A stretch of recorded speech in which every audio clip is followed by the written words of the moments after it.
Merci beaucoup. Je suis très heureux d'être là parmi vous et je vous remercie de vous être déplacé pour venir m'écouter. Je me suis occupé d'affaires stratégiques à partir de... Je suis revenu au ministère de la Défense à peu près dans les années 90-91. C'est-à-dire au moment où l'URSS disparaît.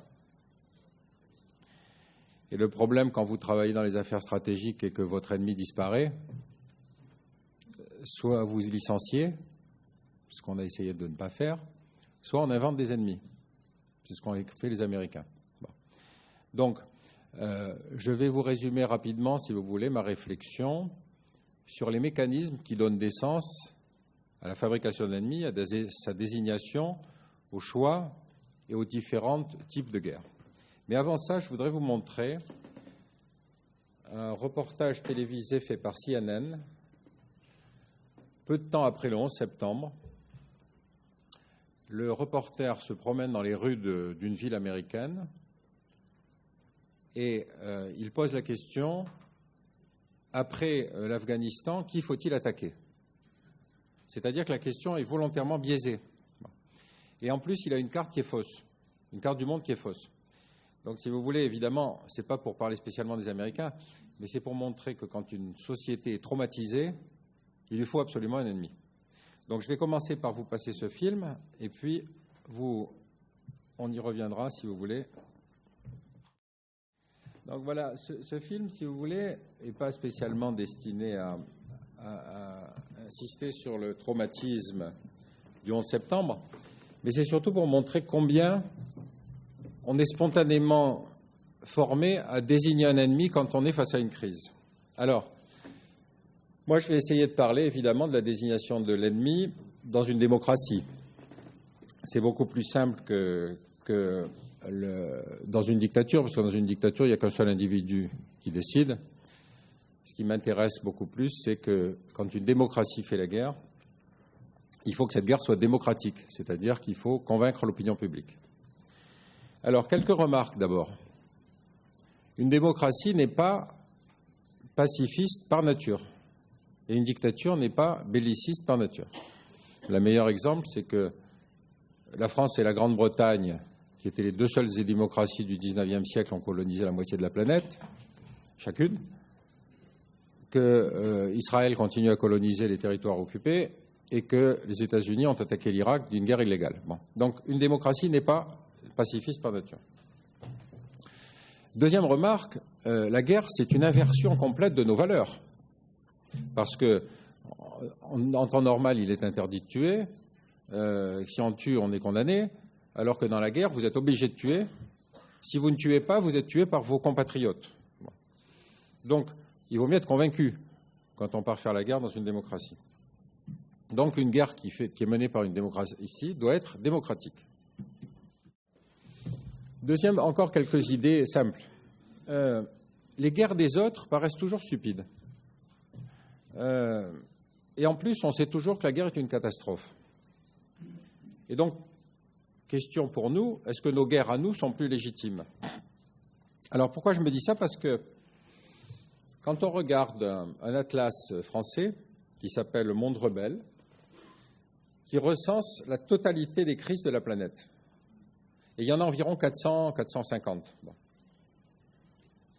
Or, quand on regarde les rapports des think tanks occidentaux, probablement des think tanks japonais, ça c'est le Pentagone qui m'appelle pour que j'arrête mon exposé. Quand on regarde les rapports des think tanks sérieux, on en trouve une quarantaine. Donc pourquoi ce choix? Qui fait ce choix des 40 par rapport aux 400? Qui et comment fait ce choix? C'est ça ma question. Et donc, dernière question, évidemment, c'est est-ce qu'il est absolument nécessaire d'avoir un ennemi pour exister? Alors, qu'est-ce qui fait l'originalité de mon analyse? C'est que nous sommes tous habitués à en parler du complexe militaro-industriel, c'est-à-dire les entreprises d'armement, les militaires, etc. Bon. Mais les Américains ont un concept très intéressant qu'ils appellent les strategists, c'est-à-dire l'ensemble, la sociologie des gens qui participent à la définition de la stratégie. Et donc, c'est un mélange assez intéressant. Vous avez des organismes officiels, des ministères, le ministère des Affaires étrangères, le ministère de la Défense, le ministère de l'Intérieur. Vous avez des services de renseignement, la police, etc. Mais vous avez aussi des think tanks qui sont autour des autorités. Et puis, vous avez aussi des tas de gens qui peuvent être des universitaires, des intellectuels, des humanitaires, etc. Donc, il y a tout un processus sociologique pour définir l'ennemi. Ce n'est pas si simple, je vais essayer de vous les développer à travers des cas précis. Bon. Dernière remarque, on est tous habitués à penser que dans le passé, les gens les plus intelligents étaient les plus écoutés. En fait, c'est le contraire. Les gens les plus écoutés dans les périodes de crise sont souvent ceux qui sont les plus populaires, ce qui ne veut pas dire qu'ils étaient les plus intelligents, ou disons, ceux qui avaient la vue la plus juste de la situation. Avant la guerre de 14, les écrivains nationalistes et patriotes, si vous voulez, étaient beaucoup plus lus que les écrivains pacifistes pour ce qui nous concerne. Alors, donc je vais essayer de vous développer l'idée à travers trois chapitres. Le premier, c'est évidemment que la fabrication de l'ennemi est un processus sociologique, parce que l'ennemi doit correspondre à un certain nombre de critères, il doit y avoir une idéologie, et puis évidemment, il faut lui donner le caractère de menace. Deuxième partie, je vais essayer de vous dresser une typologie des ennemis, c'est-à-dire que je vais essayer de parler de ces 400 crises, mais en faisant une typologie. Et puis la troisième question, qui est une question qui paraît idiote, mais on peut déconstruire l'ennemi. Et ça devient un acte politique. Alors, donc, On the Street of America, c'est ce que je vous ai passé à l'instant, c'est pour vous montrer donc combien combien on a ce réflexe, si vous voulez, tous, de vouloir absolument trouver un ennemi dans une situation de crise. Alors, première chose, la fabrication de l'ennemi. Bon, l'ennemi, c'est obligatoirement le mal. C'est celui qui doit apparaître comme tyrannique, menaçant, cruel, inhumain. Bon. Alors, selon que vous êtes américain, ce sera Ahmadinejad. Ce sera éventuellement une condamnation ici, mais dont on ne sait pas si elle est en Iran, ce qui est condamnable, ou en Arabie Saoudite, ce qui est pardonnable. Vous avez évidemment ici le 11 septembre, donc la situation extrême où un pays se sent agressé et donc va chercher des ennemis. Et puis, évidemment, ici en bas à droite, là, quelque chose qui a beaucoup traumatisé évidemment le monde arabe, c'est-à-dire la prison d'Abu Ghraib, qui a été quelque chose de très traumatisant dans le monde arabe. Parce que le monde arabo-musulman est un monde de la décence. Et quand on met un homme nu devant une femme nue, et là, ici, il y en avait une derrière, là, c'est la forme suprême de l'humiliation. Alors, exemple d'ennemi ambigu. Le tyran riche. Parce que de temps en temps, il est tyran, de temps en temps, il est riche. Donc, si vous avez besoin de lui faire la guerre, c'est un tyran. Si vous avez besoin de faire des affaires avec lui, il est riche. Donc là, j'ai pris le cas de Saddam Hussein parce que, justement, il a joué les deux rôles. Rappelez-vous la guerre Iran-Irak. En France, vous aviez des hommes politiques qui expliquaient que c'était un moderniste. Pour le fait qu'il y ait des gens qui disparaissent dans les prisons, qu'il y ait de la torture, qu'on torture les parents devant les enfants. Importe peu, c'était un moderniste. Et alors ici, vous avez un exemple intéressant, puisque évidemment ça va se retourner. Là, ici, vous avez Rumsfeld avec Saddam Hussein, pour la simple et bonne raison que ce sont les Américains qui ont fourni les précurseurs des armes chimiques que les Irakiens allaient utiliser contre les Iraniens et contre les Kurdes. Alors, en général, un tyran donc, a un fils, donc c'est une dynastie en général qui s'installe. Ici, c'est le fils, monsieur s'est tué en voiture. Là, vous avez le tyran qui joue un peu le rôle du militaire. Et puis, évidemment, là, c'est la généalogie, c'est-à-dire Saladin, etc., etc., puis Saddam Hussein. Ils ont tous la même tête, d'ailleurs, je ne sais pas pourquoi.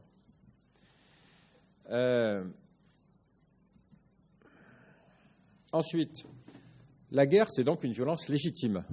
C'est-à-dire qu'il faut montrer qu'on va utiliser la violence contre d'autres, mais qu'on a évidemment sa conscience pour soi. Donc, je vous ai ici marqué quelque chose d'assez intéressant, c'est le cas du western.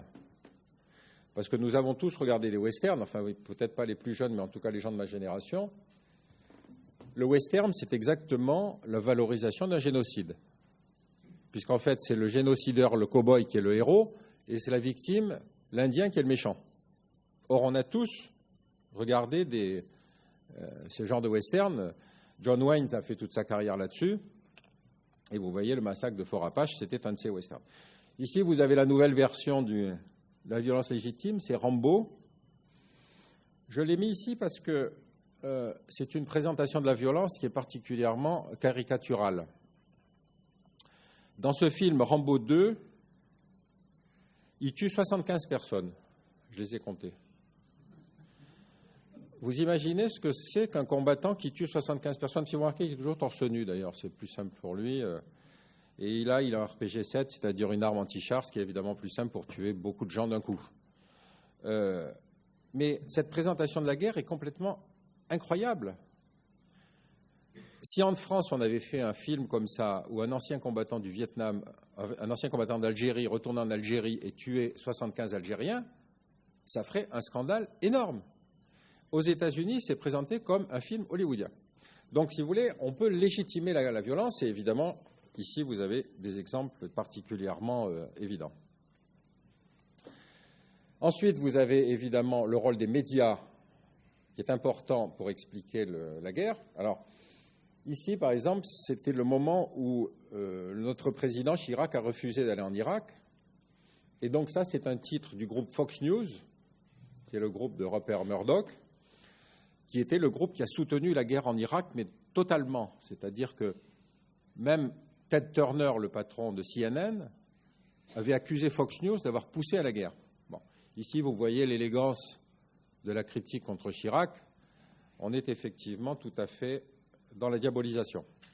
Alors ici, vous avez une carte extrêmement intéressante qui a été utilisée également par Fox News. Pour la simple et bonne raison, c'est que, en fait, vous voyez où ils ont mis l'Égypte? Donc, ce n'est pas l'exactitude des faits qui les gênait, c'était effectivement le fait qu'il fallait déclencher la guerre. Heureusement qu'ils se sont aperçus que ce n'était pas l'Égypte et qu'ils ne se sont pas trompés. Ils ont effectivement attaqué l'Irak. Enfin, il y a évidemment l'importance de construire une menace. Alors, j'ai mis 3 images ici. Celle de gauche, ici, ça, c'est les généraux nord-coréens.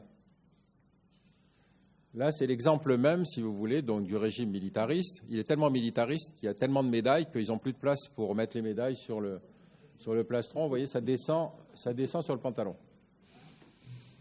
Ici, vous avez évidemment la présentation de l'armée chinoise. Donc, c'est important pour montrer que les Chinois sont menaçants.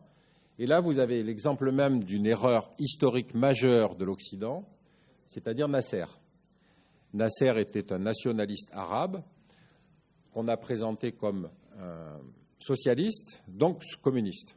Bon. Et en fait, on a diabolisé Nasser au point de finalement se tromper complètement sur beaucoup des décisions qu'il a prises. Pareil, il faut construire l'ennemi. Donc ici, vous avez Mme Thatcher expliquant que Nelson Mandela est un terroriste.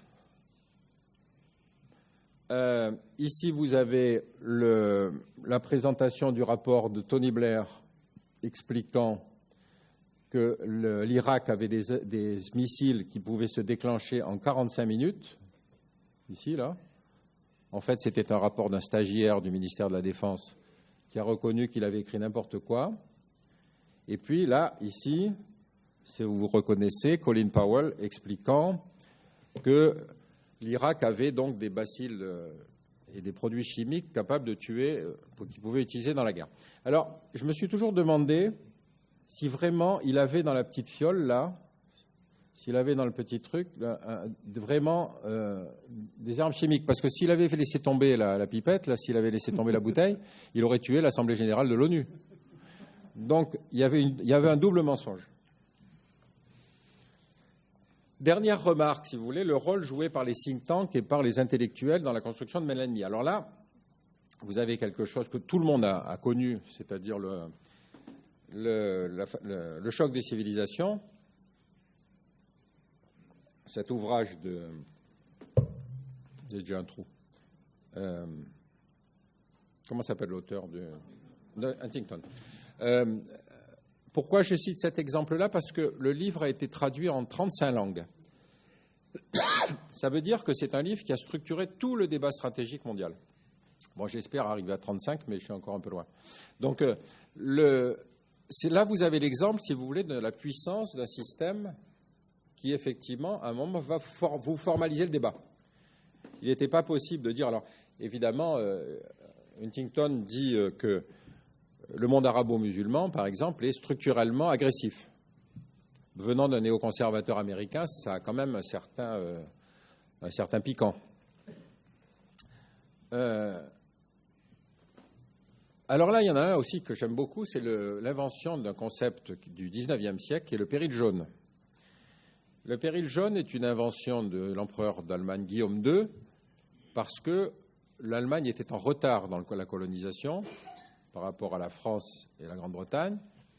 Et donc la question, c'était comment partager le seul morceau qui restait, c'est-à-dire la Chine. Donc Guillaume II développe toute la théorie de la menace chinoise en expliquant que le pays a 400 millions d'habitants et donc qu'il va déborder et qu'il va envahir. Bon. Après, quand le Japon va faire son décollage économique et militaire, quand le Japon va battre les Russes à Tsushima, à ce moment-là, la menace n'est plus chinoise, elle devient japonaise. Et d'ailleurs, effectivement, après, avec la Seconde Guerre mondiale, on dit, vous voyez bien qu'il y avait un péril japonais, puisque les Japonais ont déclenché la guerre à Pearl Harbor. Mais après-guerre, en 1949, quand la Chine devient communiste, la menace redevient chinoise. Donc elle est toujours jaune dans la tête des stratèges. Et puis, après, avec le boom économique japonais, la menace, le nouveau péril jaune va être le péril économique du Japon, et ainsi de suite. Donc, si vous voulez, il y avait un concept qui est le péril jaune dans lequel on pouvait mettre n'importe qui. Et là, il y a une bande dessinée très célèbre, en tout cas pour les gens de mon âge, qui s'appelle Le secret de l'Espadon, où le péril jaune, ce sont les Mongols. Ou les Tibétains, pardon. Les Tibétains. Alors, je vais essayer de vous développer la typologie des ennemis pour vous montrer comment fonctionne, si vous voulez, chacun des cas de crise, chacun des cas de guerre. Alors, le premier, c'est la guerre classique, si vous voulez, c'est le différend pour une frontière, pour un morceau de terre. Bon. Et là, effectivement, ça se fait à partir des historiens qui vont expliquer que cette terre a toujours été française ou allemande, les géographes qui vont inventer la notion de frontière naturelle, les juristes qui vont dire oui, mais depuis le XIIe siècle, cette terre est française, etc., etc. Et par-dessus tout ça viennent les propagandistes. Alors là, je vous ai cité des exemples de la guerre de 14, qui sont très caractéristiques. Ici, vous avez un élément important de la propagande française, c'est le petit français est intelligent par rapport au brut allemande. Et ici, c'est le viol d'une Française par un soldat allemand. Bon, je ne sais pas pourquoi le soldat garde son casque, mais enfin, visiblement, ça annonce quand même que c'est un soldat allemand et qui va violer une femme française. Là, j'aurais pu vous montrer quelque chose, mais si on a le temps, je vous mettrai tout à l'heure. Ici, je vais vous montrer un cas de querelle frontalière particulièrement ridicule. À la fin du XIXe siècle, on est en Amérique latine, hein, donc vous voyez ici, vous avez le Pacifique, là on est dans le Pacifique. Ici, donc, vous avez le Chili. Ici, vous avez la Bolivie. Ici, vous avez l'Équateur. Non, le Pérou, pardon, ici. Bon. Et donc, il y a eu une guerre à la fin du XIXe siècle qui s'est traduite par la guerre entre la Bolivie d'un côté et puis le Pérou et le Chili de l'autre. Et la Bolivie a perdu son issue à la mer. Bon. Et depuis cette époque-là, la Bolivie n'a plus de débouchés sur la mer. Donc, chaque année, la Bolivie fait une fête qui s'appelle la fête de la mer, qu'elle ne peut pas faire sur la mer parce qu'elle n'a plus d'accès, mais elle le fait sur le lac Titicaca, qui est donc le grand lac de Bolivie, avec les quelques bateaux que la Bolivie a conservés. Elle a essayé de négocier avec le Chili de retrouver un accès à la mer, ici, mais les militaires chiliens, vous connaissez un peu, ce ne sont pas les gens les plus ouverts et les plus diplomates, donc ils ont toujours refusé. Ici, on est dans un désert qui est un des déserts les plus terribles de la planète, qui s'appelle le désert d'Atacama, où vraiment il n'y a rien. Donc vraiment, c'est un refus de principe. On ne touche pas à la terre sacrée. Alors, par conséquent, la Bolivie, qui a du gaz et du pétrole, alors que le Chili n'en a pas, a voté une règle constitutionnelle pour interdire que le pétrole et le gaz chilien soient vendus, que le pétrole et le gaz bolivien soient vendus au Chili. Interdit, constitutionnellement interdit.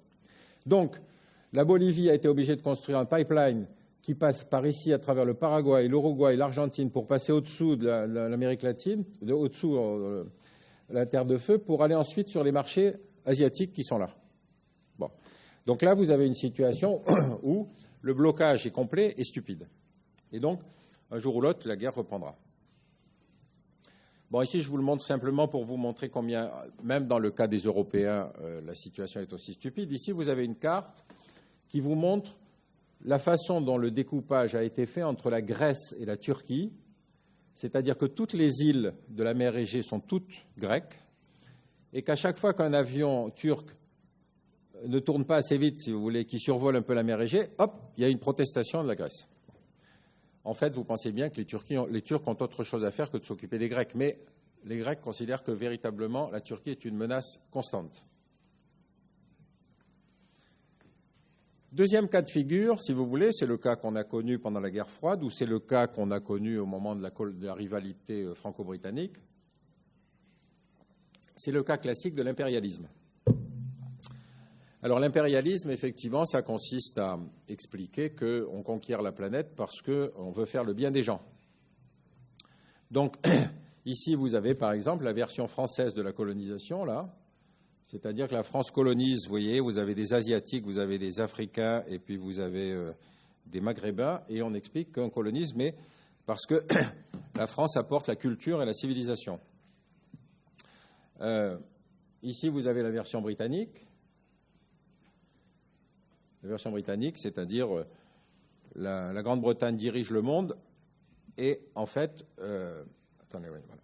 La Grande-Bretagne dirige le monde et donc c'est pour le bien de l'humanité. Alors vous avez toujours la vision de la pieuvre, hein, qui est très importante parce que c'est toujours la dénonciation de l'impérialisme de l'autre. Ici c'est l'impérialisme américain, anglais, ici c'est l'impérialisme américain, c'est une affiche communiste. Donc on utilise toujours la même idée. Vous savez, l'impérialisme, c'est la capacité à gérer la planète à distance.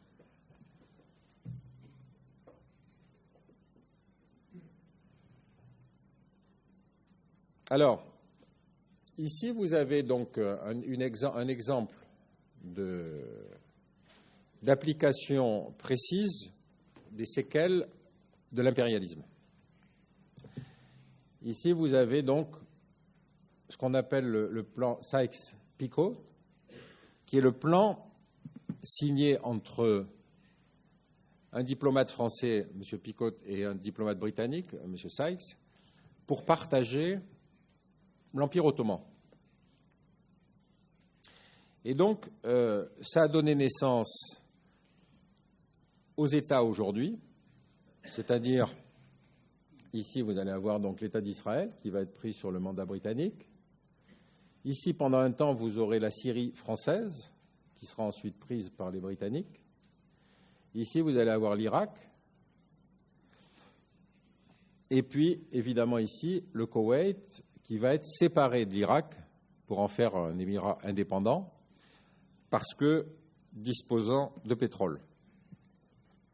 Donc, si vous voulez, vous avez là ici comment une décision prise en 1918 continue aujourd'hui encore à avoir des effets dans la crise qu'on subit, puisque l'État islamique en Syrie et en Irak conteste complètement ses frontières et donc aujourd'hui s'étend sur une partie de cette zone à la fois française et britannique et évidemment rend responsables les Britanniques et les Français de ce découpage. Ici, une petite remarque qui est assez intéressante, c'est la culture du dominant. Je ne sais pas si c'est une question que vous abordez, mais moi je la trouve très intéressante. Par exemple, ici, en 2012, en France, on a eu la célébration du 50e anniversaire de l'assassinat du président Kennedy. Alors, je ne sais pas pourquoi on célèbre le 50e anniversaire de l'assassinat du président Kennedy en France. si ce n'est parce qu'il y a un culte organisé et que Kennedy fait partie de ces figures symboliques, si vous voulez, des démocraties, de la souffrance des démocraties. On peut avoir une opinion un peu critique sur l'exercice du mandat du président Kennedy quand même, qui a fait le débarquement de la baie des Cochons, qui a été un échec, qui a engagé les États-Unis dans la guerre du Vietnam, et qui a probablement été assassiné par la mafia, puisque rappelez-vous que son père était un bootlegger, c'est-à-dire un trafiquant d'alcool. Bon. Mais c'est pas grave, on ne touche pas à la légende. L'homme est beau, sa femme était belle, il est mort assassiné, donc c'est une légende. On est prié de ne pas discuter. Troisième cas de figure, la guerre civile. Plusieurs caractéristiques dans la guerre civile. D'abord, c'est une guerre, on ne déclare pas la guerre civile, on y entre. Donc, ce n'est pas une guerre, on n'applique pas les conventions internationales. En particulier, on ne fait pas de prisonniers. Parce que si vous faites des prisonniers, vous devez appliquer les conventions de Genève. Or, vous vous souvenez, pendant la guerre en Yougoslavie, il y a eu des massacres, parce qu'il n'y a pas la logistique, la Croix-Rouge n'a pas le droit d'arriver, etc. Bon. La guerre civile, c'est la plus horrible de toutes, parce que vous tuez votre voisin. Parce que si vous ne tuez pas votre voisin, c'est votre voisin qui risque de vous tuer. Vous avez vécu à côté de lui pendant des années, mais tout à coup, il devient une menace. Dans la guerre civile, ce sont les pacifistes qui sont des traîtres. Et ce sont ceux qui sont visés. C'est-à-dire ceux qui disent la guerre civile est stupide, ou il faut l'arrêter, sont ceux qui sont assassinés en premier. Et donc c'est une guerre où tout le monde est contre tout le monde. Il n'y a pas de ligne de front, il n'y a pas de bataillon équipé, etc. Et donc la fin n'est pas la victoire, la fin c'est pas la paix, c'est un nouvel équilibre. C'est-à-dire l'épuration ethnique, c'est on se sépare et on vit dorénavant dans des mondes différents, et c'est souvent une paix très instable. C'est effrayant la guerre civile parce que vous avez toutes les caractéristiques de l'abrutissement absolu de la violence humaine. Ici, vous avez le cas des enfants soldats, ça c'est au Liban. Ici, vous avez les enfants soldats. Ici, vous avez le cas des viols collectifs, parce que on va violer la femme de l'autre de façon à rendre son sang impur. Il y a toujours cette idée de la pureté. Les Serbes considéraient, Milosevic, le leader des Serbes, disait la nation serbe est une nation céleste, c'est-à-dire qu'il lui donnait un caractère divin. Bon. Et donc, pour lui, faire violer des femmes serbes était évidemment une agression terrible contre une nation qui était une nation pure. Bon. Donc le viol est une arme de guerre dans les guerres civiles. Ici, vous avez par exemple la guerre en Irak. C'est-à-dire là, c'est l'attentat suicide dans un lieu de pèlerinage. Ce n'est pas un match de football, c'est sur un lieu religieux que se passe l'attentat. Et là, c'était à Sarajevo, pendant le siège de Sarajevo. Cet homme était simplement un homme qui allait rejoindre son travail. Il n'avait pas vraiment de travail puisque la ville était encerclée, mais il faisait semblant de vivre en allant à son travail avec sa mallette. Et un sniper l'a tué.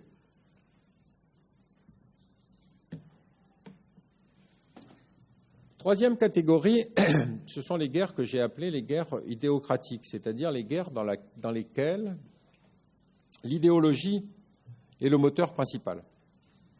Donc, la guerre idéologique est une guerre dans laquelle vous êtes le bien et l'autre est le mal. Alors, ça peut être le bien au sens le camp de la liberté contre le monde de l'oppression, le communisme, ou alors pour le communisme, c'est le monde du prolétariat contre le monde capitaliste, et évidemment, dans la guerre religieuse de l'islam, c'est l'islam, la religion, qui doit l'emporter par rapport au monde des mécréants. Les mécréants étant les gens qui ne pratiquent pas l'islam. En bas, vous avez une autre forme d'intolérance religieuse, ici, là, c'est-à-dire ce sont des colons israéliens, qui sont eux aussi des extrémistes religieux, et dont vous pouvez remarquer qu'ils se sentent menacés. Hein ? Quand vous voyez leur niveau d'armement, vous ne savez pas qui menace qui. Mais ce qui est important, c'est de dire qu'on est menacé. Et donc, ici, dans le cas des colons israéliens, on construit le grand Israël, c'est-à-dire on construit l'Israël promis par Dieu. On est dans la même logique que dans l'islam, c'est-à-dire c'est le mandat divin qui explique la conquête.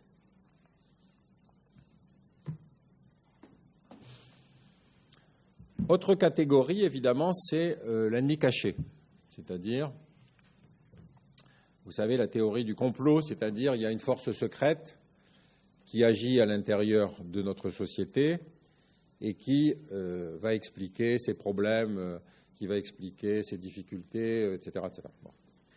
Donc, on a évidemment le cas le plus connu et celui qu'a vécu l'Europe, c'est-à-dire l'antisémitisme et en particulier la période de la Shoah, c'est-à-dire la volonté d'exterminer tous les Juifs. Alors, ici, je vous ai mis une affiche de propagande qui est intéressante parce qu'elle est purement antisémite, c'est-à-dire qu'on rend les Juifs responsables à la fois du capitalisme et du communisme. C'est quand même une performance, si on y réfléchit bien. Bon. Ici, vous avez évidemment une image classique de propagande. Le Juif est au milieu de tous les complots possibles et imaginables. Et ça, c'est la version musulmane de la théorie du complot, c'est-à-dire ce sont les Américains qui financent l'État islamique pour décapiter des Occidentaux.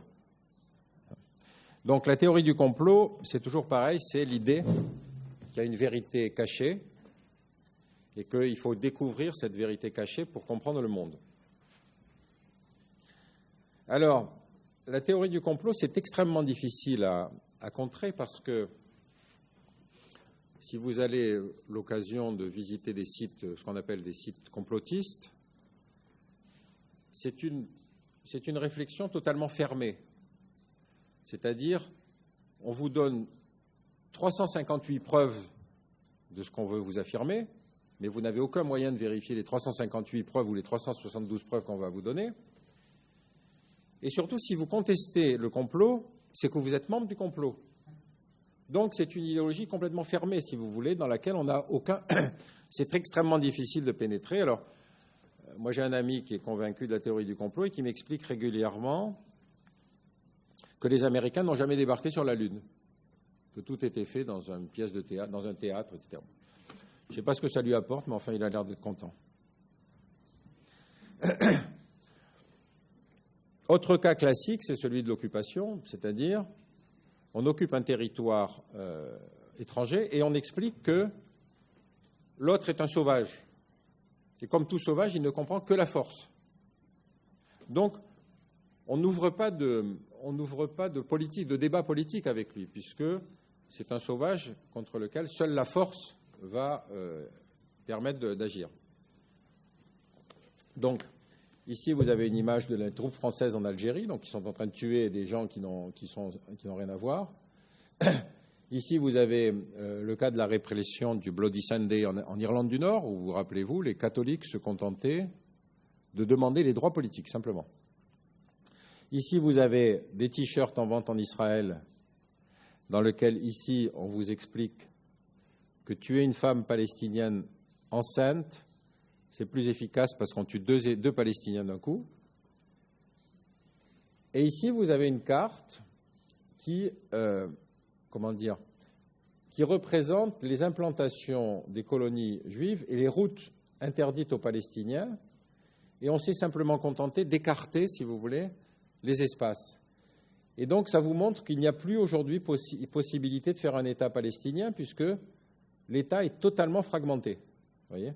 Donc, c'est une logique classique d'occupation, c'est-à-dire tous les points stratégiques sont occupés et finalement, ça rend impossible l'exercice du pouvoir par l'autre. Alors, l'invention la plus récente est donc celle qui a suivi le 11 septembre, puisque c'est la première fois que Attendez, je vais essayer de déplacer un truc là. Puisque c'est la première fois qu'on fait la guerre non pas à un ennemi, mais on fait la guerre à des concepts. On va faire la guerre au terrorisme et à la prolifération. Alors, habituellement, quand on fait la guerre à c'est ça. Quand on fait la guerre à un ennemi, c'est plus simple, parce qu'en général, quand même, on dit... alors, attendez, comment est-ce qu'on remet? C'est comme ça en bas, là. Alors, il n'obéit qu'à son maître. Voilà. Donc, c'est la première fois dans l'histoire de l'humanité qu'on fait la guerre à des concepts, puisque c'est la guerre globale contre le terrorisme et la prolifération. Donc, pourquoi cette logique? Parce qu'on est dans une époque où il y a une seule superpuissance, qui sont les États-Unis. Si les États-Unis reconnaissaient à un pays la capacité de rivaliser, ce serait rabaisser la superpuissance. Et donc, la réflexion stratégique des néoconservateurs américains a consisté dès le début à dire les États-Unis ont un pouvoir de réglementation du monde, et donc les principales menaces sont le terrorisme et la prolifération. Mais encore une fois, le terrorisme n'est qu'un moyen d'action, ce n'est pas un ennemi. Alors, ici, vous avez quand même un schéma intéressant d'une catégorie d'ennemis qui ont été définis par les néoconservateurs américains. Cherchez l'erreur. Ben, vous avez le Dalai Lama au milieu de tout ça. Donc, vous voyez, on est dans la logique de la construction de l'ennemi, où celui qui fabrique les images n'est même pas au fait, si vous voulez, de ce qui semble le plus rationnel. Alors, je vous ai mis ici une carte aussi qui est assez intéressante, qui est la vision stratégique de l'Iran, vue par les Iraniens, évidemment, hein. Puisque vous savez que George Bush va réussir un magnifique tour de passe-passe. Dans les attentats du 11 septembre, il y avait 15 Saoudiens sur 19 terroristes. Et en janvier 2002, quand il fait le discours sur l'état de l'Union, il dit « Les pays de l'axe du mal sont l'Iran, l'Irak et la Corée du Nord. Pas d'Arabie Saoudite. » Les Nord-Coréens ont dû être surpris d'ailleurs, parce que les pauvres, il n'y avait pas de Nord-Coréens dans l'avion. Donc, si vous voulez, c'est l'exemple même d'une construction totalement artificielle qui avait été prédéterminée. Bon. Alors, dans cette carte ici, comme l'Iran était considéré comme une menace par le discours de George Bush, je vous ai mis l'image contraire, c'est-à-dire comment l'Iran voit sa propre sécurité. Et vous avez ici l'explication du programme nucléaire iranien, c'est-à-dire que les Iraniens se sentaient cernés par les bases américaines dans les pays du Golfe, à Qatar, aux Émirats arabes unis, au Pakistan, en Afghanistan puisqu'on est dans la guerre, au Turkménistan, en Irak puisqu'on est dans la période de la guerre, et puis on aurait pu mettre des bases en Turquie. Donc vous voyez que quand on renverse la vision stratégique de l'autre, on peut en tout cas faire l'effort de comprendre pourquoi lui-même se sent menacé et a donc son propre discours de construction de l'ennemi. Alors, dernière catégorie. On n'est pas aujourd'hui dans une menace stratégique. C'est-à-dire il n'y a plus l'armée rouge qui, pour la France, était à 400 km de Strasbourg, qui avait une supériorité conventionnelle très forte. Donc, dans les 400 crises, on peut faire le choix, on peut décider, on peut dire finalement telle crise est importante ou pas. Alors, comment faire qu'une crise internationale devienne importante? Premier problème, il faut accéder aux médias. Pas d'image, pas de crise. C'est une règle de base. Donc il faut des images. Il faut qu'il y ait des journalistes qui aillent filmer. Et puis il faut obéir à des règles médiatiques. Il faut un chef charismatique, un chef qui passe bien. Bon. Il faut un uniforme qui soit reconnaissable, parce que dans l'image, ça compte. Il faut évidemment des bons et des méchants qui soient clairement identifiés. il faut des relais d'opinion, c'est-à-dire il faut des faiseurs d'opinion qui soutiennent votre cause. Et puis, dernière chose, il faut respecter un certain tempo médiatique. Par exemple, ne jamais déclarer une crise pendant les Jeux Olympiques ou pendant la Coupe du Monde de football. Ça ne passe pas. Un journal télévisé d'une grande chaîne, chaque soir, ne peut parler que de 2 crises à peu près. Donc, vous voyez l'importance de l'accès aux médias. Alors, je vous ai mis ici le cas du Dalai Lama, qui est l'exemple même du chef charismatique des Tibétains, qui, entre parenthèses, sont une théocratie qui est assez effrayante, hein, quand même, parce que c'est quand même pas l'exemple de la démocratie, le Tibet géré par les lamas. Bon. Et le Dalai Lama est donc le 13e dieu vivant sur Terre. Vous connaissez le processus. C'est l'ordre de lama à bonnet jaune qui choisit l'enfant qui va être Dalai Lama. Et ensuite, il est formé par l'ordre des lamas à bonnet blanc pour dire qu'il est le 14e ou le 15e dieu vivant sur Terre. Bon. Je vous avoue que je n'ai jamais rencontré de dieu vivant sur Terre, mais il paraît qu'il y en a au moins un. Alors, en tant que Français, pays de la laïcité, comme vous le savez, ça me choque un peu qu'on considère qu'un dieu vivant sur Terre devient citoyen d'honneur de la ville de Paris. Sinon, on peut reconnaître Ben Laden aussi, ou on peut reconnaître al-Baghdadi. Vous voyez, donc il y a ce hiatus, c'est les problèmes internationaux. On peut donner un statut à un chef qui, dans un autre contexte, n'aurait pas du tout été reconnu.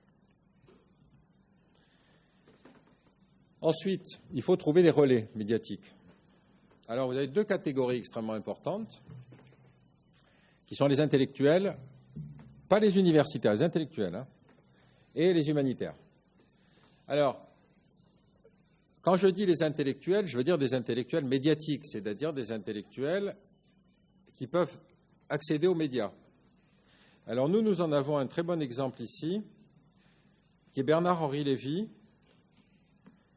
Et je vous ai mis ici une photo qui est extrêmement intéressante parce que là, il est censé se protéger derrière un mur à cause des snipers. En fait, la photo dans sa totalité, on voit des gens qui passent derrière et donc il n'y a pas du tout de sniper.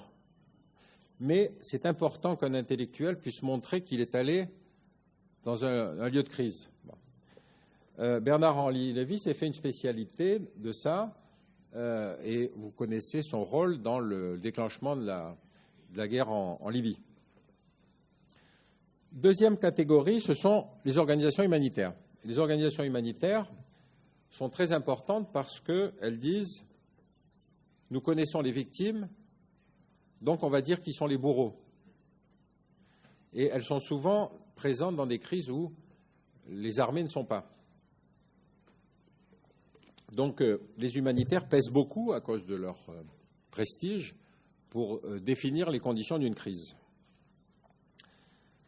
Autre chose que vous ne connaissez pas ici au Japon, heureusement pour vous, mais que nous on connaît, c'est-à-dire les lobbies communautaristes. Communautariste, ça veut dire une communauté qui est venue en France, en particulier parce qu'il y a eu au départ un grand massacre, si vous voulez. Donc cette communauté est unie par le souvenir du massacre. Et ensuite, au nom de ce massacre, va peser sur la vie politique française en disant on doit faire ceci, on doit faire cela, parce que nous, citoyens français, sommes comme ça. Bon. Alors, on connaît le lobby pro-israélien. Il a inventé un concept qui mélange la critique d'Israël avec l'antisémitisme, ce qui n'a strictement rien à voir. Exemple moins connu, ici, c'est le cas du lobby arménien.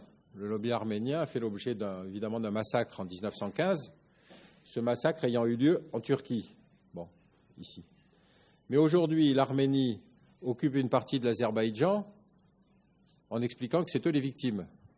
Donc, vous voyez, on retrouve la même logique que dans l'occupation des territoires occupés, c'est-à-dire c'est au nom du massacre ancien qu'on justifie la politique de conquête présente. Alors, dernière partie, est-ce qu'il est possible de déconstruire l'ennemi? Moi, j'ai tendance à penser que le grand événement politique de la deuxième moitié du XXe siècle, c'est la réconciliation franco-allemande. Pourquoi je dis ça? Parce que nos parents, enfin mes parents et mes grands-parents, vivaient dans l'idée que l'Allemagne était un ennemi héréditaire. C'est-à-dire qu'on devait hériter de ses parents la haine de l'Allemagne. Et puis les Allemands vivaient dans la même idée, c'est-à-dire qu'il fallait accepter l'idée que la haine de la France. Il a fallu 2 hommes d'État importants pour décider qu'on arrêtait le match. Et ce n'était pas facile. Par exemple, quand le général de Gaulle décide d'inviter le chancelier Adenauer en France pour parler du traité de l'Élysée, il ne le fait pas venir à Paris, à l'Élysée. Il le fait venir dans sa maison de campagne, à Colombey-les-Deux-Églises, parce qu'il a peur des manifestations à Paris. Vous voyez, donc il faut convaincre l'opinion que le geste est devenu véritablement une rupture. Bon. Et donc, on s'aperçoit que c'est possible, et je vous citerai d'autres exemples, si vous voulez, où des tentatives de même nature ont été faites. Alors, la conséquence, évidemment, ça a été la possibilité de faire la construction européenne, avec tous les abandons de souveraineté sur la monnaie, sur le contrôle des frontières, etc. Ici, vous avez quelque chose d'extrêmement important aussi, c'est-à-dire la reconnaissance par l'Allemagne de sa responsabilité dans la guerre. Ça, c'est extrêmement important parce que sans ça, il n'y aurait pas eu de traité de l'Élysée. Ici, vous avez donc Willy Brandt, le chancelier allemand, qui à Varsovie s'agenouille devant l'emplacement où était le ghetto de Varsovie, c'est-à-dire, vous savez, ce quartier juif qui avait été complètement encerclé par les troupes nazies et qui finalement a été systématiquement détruit. Et donc là, on entre dans quelque chose qui est très important pour la déconstruction de l'ennemi, c'est les différentes modalités qu'on a fait ces dernières années pour essayer de déconstruire l'ennemi. Alors, il y a eu quelques exemples extrêmement intéressants, autres que le traité de l'Élysée. En Afrique du Sud, il y a eu des commissions qui s'appellent des commissions vérité et réconciliation, qui sont extrêmement importantes. Nelson Mandela, libéré de prison, dit: on ne va pas faire la vengeance, on ne va pas faire la vengeance des vainqueurs sur les vaincus. Il dit: votre inhumanité est la même que la mienne, c'est-à-dire j'ai fait autant d'horreurs que vous. Et donc, pour nous réconcilier, pour vivre ensemble, il faut que chacun reconnaisse les crimes qu'il a commis. Et la reconnaissance des crimes vaut amnistie. Donc, vous voyez, il renverse complètement tout le principe de la justice. Il dit: c'est sur la base de la vérité qu'on fera la réconciliation. Et donc, vous imaginez, filmé à la télévision, des assassins qui viennent parler de la façon dont ils ont tué quelqu'un devant la famille de la victime. Et la condition de l'amnistie, c'était qu'ils avouent. Et donc, ça a été un moment extrêmement pénible, mais ça a été un moment indispensable pour construire ce qu'on appelle aujourd'hui la nation arc-en-ciel, c'est-à-dire l'Afrique du Sud.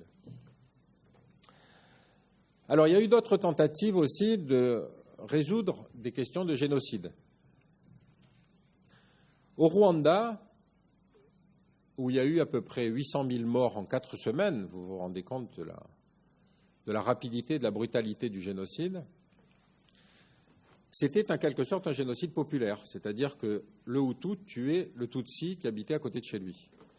Le Hutu tuait la femme de son voisin qui a été mariée elle-même avec un Hutu, etc., etc. Donc c'est un génocide populaire. Et donc, à la différence, si vous voulez, par exemple, du traité de la justice du procès de Nuremberg, on ne juge pas les responsables, puisque les responsables étaient morts. On est obligé de trouver un mécanisme où, au niveau de chaque village, on reconnaît ce qu'on a fait. Donc c'est ce qu'on a appelé les commissions Gacaca, et c'est extrêmement difficile, parce que imaginez que vous avez vécu toute votre vie dans un village et que tout à coup votre voisin a assassiné votre femme ou vos enfants, ce sera difficile de revenir habiter dans le même village ensuite. Troisième exemple, si vous voulez, pour sortir des périodes de guerre civile, notamment après les dictatures, on s'est trouvé dans des cas très compliqués. Pourquoi ? Parce que soit on décidait l'amnistie. On dit on ne poursuivra pas les crimes politiques commis entre le début et la fin de la dictature. Mais l'amnistie, ce n'est pas la justice. L'amnistie, vous vivez à côté de votre, peut-être de l'assassin de vos proches, mais il est pardonné. Vous pouvez aussi faire la justice. Mais la justice, c'est compliqué parce qu'encore une fois, il faut accepter de ne juger que les crimes politiques. Enfin, ou plutôt, si vous faites une amnistie, vous n'amnistiez que les crimes politiques. Donc, si vous décidez de juger, une fois qu'il y a l'amnistie, ça devient très difficile de poursuivre quelqu'un qui a été amnistié. Alors, il y a deux exemples très intéressants qui sont le Chili et l'Argentine. Dans les deux cas, dictature militaire, et donc amnistie pour le retour de la démocratie. Mais les juges trouvaient que ce n'était pas possible. On ne peut pas reconstruire une paix sociale sur une amnistie qui pardonne des crimes aussi horribles que ceux qui avaient été faits pendant les périodes de la dictature. Et donc les juges sont revenus par la fenêtre. Si vous voulez, on leur a fermé la porte, ils sont rentrés par la fenêtre. Dans le cas chilien, ils ont trouvé, par exemple, que le général Pinochet et d'autres généraux chiliens avaient détourné de l'argent. C'est-à-dire qu'ils avaient vidé les comptes des gens qu'ils avaient assassinés. Donc, ils les ont poursuivis pour escroquerie. En Argentine, les juges ont découvert que des officiers argentins avaient adopté les enfants des gens qui avaient été assassinés.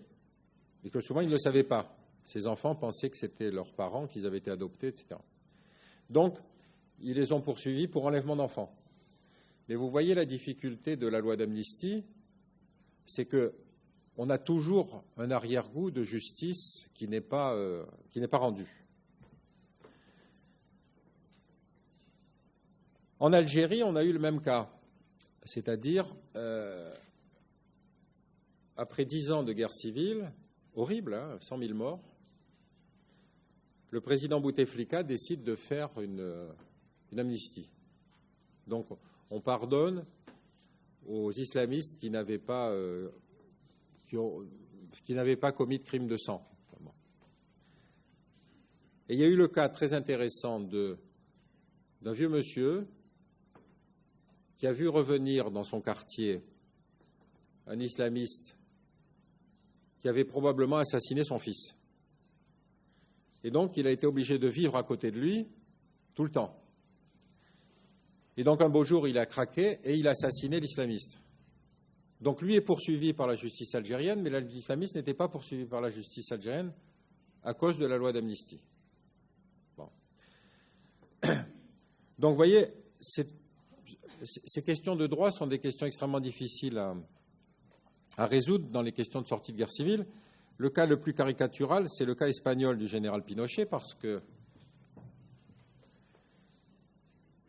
au Chili, pendant la dictature, des religieuses espagnoles avaient disparu et avaient été assassinées. Donc un juge espagnol, le juge Garzón, a décidé de poursuivre le général Pinochet pour la mort de citoyens espagnols. Mais en même temps, en Espagne, pour sortir de l'époque du franquisme, on avait fait une loi d'amnistie. Donc le juge Garzón n'avait pas le droit de poursuivre des officiers espagnols, mais il essayait de poursuivre le général chilien qui lui-même était couvert par l'amnistie au Chili. Donc vous voyez le côté difficile de ce genre de situation. Enfin, un dernier aspect, évidemment, c'est la question de la justice internationale, qui est une création assez récente. Je n'ai pas mis dans la justice internationale le cas du procès de Nuremberg et le cas du procès de Tokyo. Parce que dans les deux cas, c'est la justice des vainqueurs sur les vaincus. On pourra revenir, si vous voulez, sur ces deux exemples parce qu'ils sont intéressants sur des terrains différents. Ce qu'on a essayé de faire après la Yougoslavie, c'est de créer une internationale. C'est-à-dire, ce n'est pas le vainqueur qui juge le vaincu, c'est l'opinion publique mondiale qui juge le crime de guerre. Donc il y a évidemment des crimes de guerre des deux côtés. C'est-à-dire que dans la crise en Yougoslavie, il y avait des crimes de guerre serbes, il y avait des crimes de guerre croates, il y avait des crimes de guerre bosniaques. Donc, la question, c'est évidemment qui passe devant la Cour pénale internationale. Vous savez, la Cour pénale internationale a été créée par le traité de Rome sur une idée américaine. C'était une proposition du président Clinton. Et donc, c'est une Cour pénale qui fonctionne à partir du moment où un certain nombre d'États ont ratifié la Convention. Le premier État qui a refusé de ratifier la Convention, c'est les États-Unis. C'est-à-dire, en dépit de l'idée qui émanait du président Clinton, le Congrès a refusé. Et donc, vous avez un peu aujourd'hui une justice internationale qui fonctionne à moitié parce que, effectivement, elle peut juger des criminels de guerre, mais évidemment, elle n'a pas une compétence qui lui permette de mettre tout le monde de soumettre tout le monde à la justice internationale. Donc vous avez effectivement le procès de Milosevic ici, le président serbe, qui s'est quand même fait 10 ans après la fin de la guerre civile, donc vous voyez la durée. Ici vous avez Richard Taylor, qui était le chef de guerre du Libéria, qui avait assassiné, qui avait coupé des mains, enfin qui était effrayant. Donc ceux-là, ils ont été effectivement devant la Cour pénale internationale. Pol Pot, il a réussi à éviter, mais enfin on a essayé de poursuivre au moins au Cambodge, les Khmers rouges. Et puis évidemment, ici deux cas qui sont extrêmement intéressants. George Bush, dont il n'est pas question qu'il passe devant la Cour pénale internationale, donc il peut faire des conférences sur la paix, ce n'est pas un problème. Et puis ici, beaucoup plus intéressant, le cas des sociétés militaires privées. Vous savez que à partir de la disparition de l'URSS, toutes les grandes démocraties passent dans une armée professionnelle. C'est-à-dire on arrête la conscription et donc les militaires sont des professionnels. Mais une armée professionnelle, ça coûte plus cher. Et donc il y a des fonctions qu'on ne fait pas remplir par des militaires en uniforme, on fait appel à des sociétés privées. Et donc par exemple en Irak, la sécurité des convois d'hommes d'affaires, la sécurité des champs pétroliers, la sécurité de choses comme ça sont assurées par des sociétés militaires privées. Ces sociétés militaires privées sont aujourd'hui en effectif aussi importantes que les armées. En Afghanistan, il y avait à peu près autant de soldats de sociétés militaires privées, d'employés civils des sociétés militaires privées, que de soldats en uniforme. Alors, quand il y a eu l'invasion de l'Irak, le Pentagone avait besoin de sociétés militaires privées. Et celles-ci ont négocié d'avoir le même statut que les soldats américains, c'est-à-dire le même statut qu'ont les soldats américains ici, c'est-à-dire l'exterritorialité. Donc seule la justice américaine pouvait juger des citoyens américains, militaires ou civils. Et donc ici, vous avez le cas d'une société militaire qui s'appelle Blackwater, qui est l'exemple même de la société. Vous voyez d'ailleurs comme ces gens ont l'air sympathiques. Et qui sont donc des gens qui accompagnent, par exemple, des convois. Alors, il s'est passé un épisode très effrayant. Le principe du convoi protégé, c'est qu'il ne doit pas s'arrêter. Donc, il faut qu'il circule à toute vitesse. Et il y avait un mariage irakien. Et dans les mariages, pratique idiote, mais les gens tiraient en l'air avec des kalachnikovs. Donc ils avaient provoqué un embouteillage et il y avait des coups de feu. Donc les soldats, les miliciens de Blackwater ont tiré dans le tas. Et ils ont tué 17 personnes du mariage. Donc évidemment, la justice irakienne a demandé à les juger. Et ils ont dit non, nous sommes citoyens américains, donc seule la justice américaine peut nous juger. Donc ils sont rentrés aux États-Unis, et puis, vous regardez comme moi les feuilletons américains, il y a un juge américain qui a dit « Ah, mais on ne leur a pas lu leurs droits avant de les arrêter. Vous savez, vous avez le droit de garder le silence, etc., tout ce que pourra dire, vous avez le droit à un avocat. On ne leur avait pas lu ça, donc le juge américain les a libérés. Ça a fait un tel scandale quand même qu'il y a un autre juge qui a considéré qu'il fallait les poursuivre. Mais vous voyez, aujourd'hui, la justice internationale souffre encore d'énormes trous, donc il y a encore du boulot.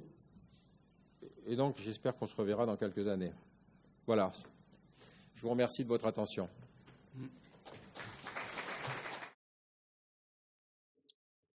講演の主題っていうのは一言で言えば戦争を脱構築するっていうことだと思う。まあそれはもっと平ったく言えば戦争をしたがるやつをどうやったら骨抜きにできるかっていう、そういうところに今じわじわと近づいてるかなと思うんですが、次に西谷さんから発表していただきます。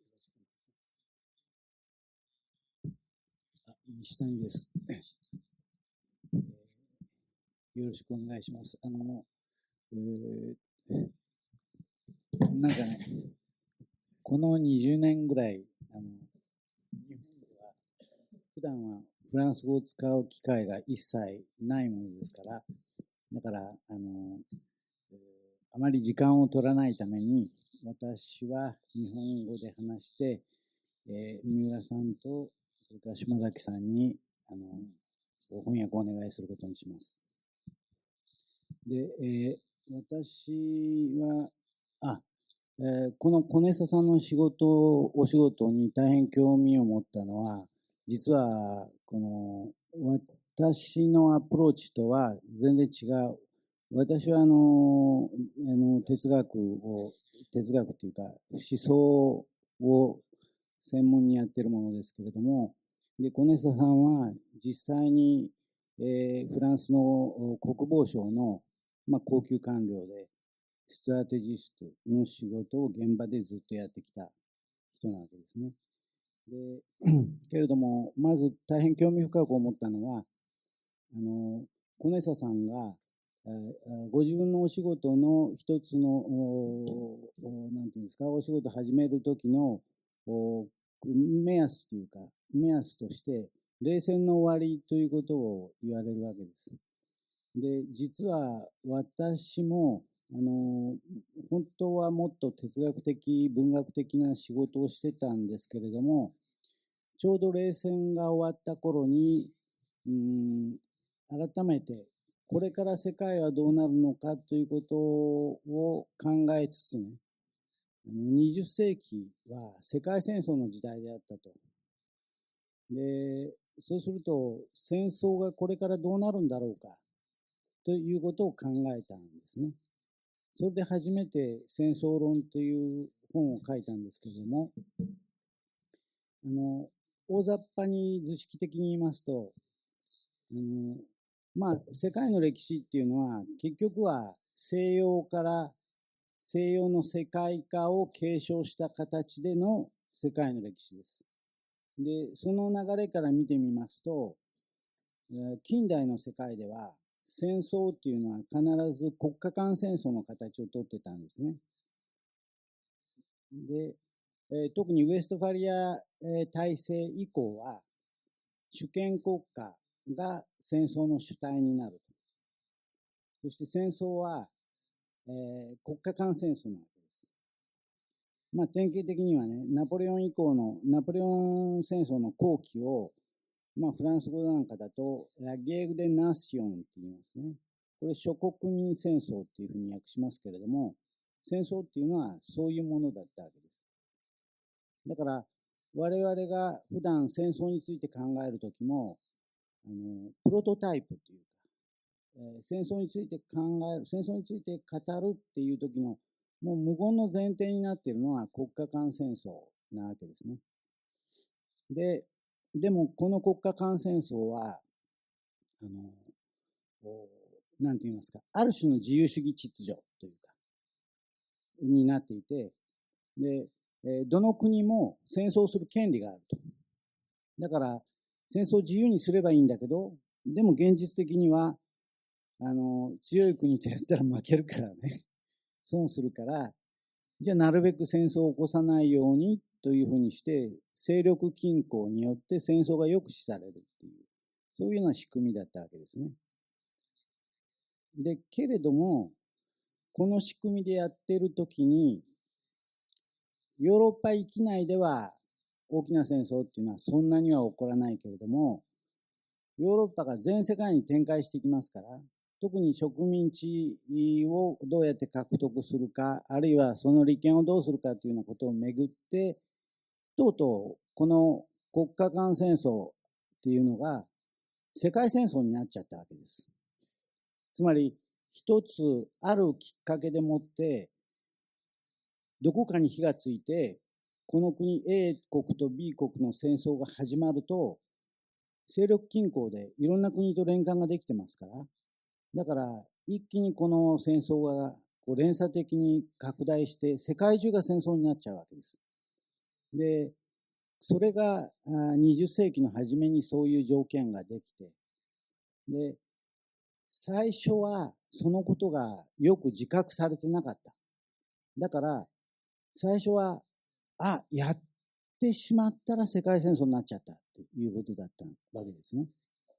それでその戦争は単に世界を空間的に世界を覆うだけではなくて、社会生活全体をトータルに巻き込むような戦争になったわけです。